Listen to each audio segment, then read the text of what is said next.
Today, we're going to learn how to use the SUMIF function in Excel. Let's get started. As an example, we have three columns here: item, category, and price.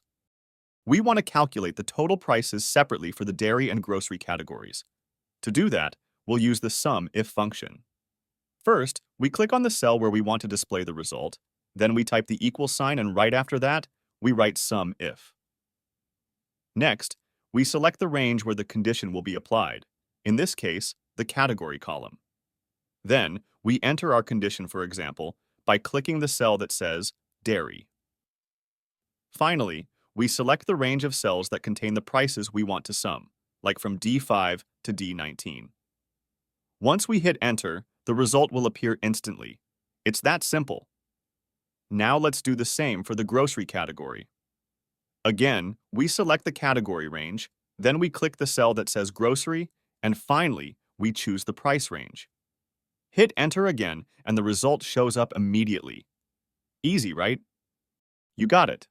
In the next videos, we'll explore even more useful functions. Don't forget to subscribe to the channel and like the video. See you soon.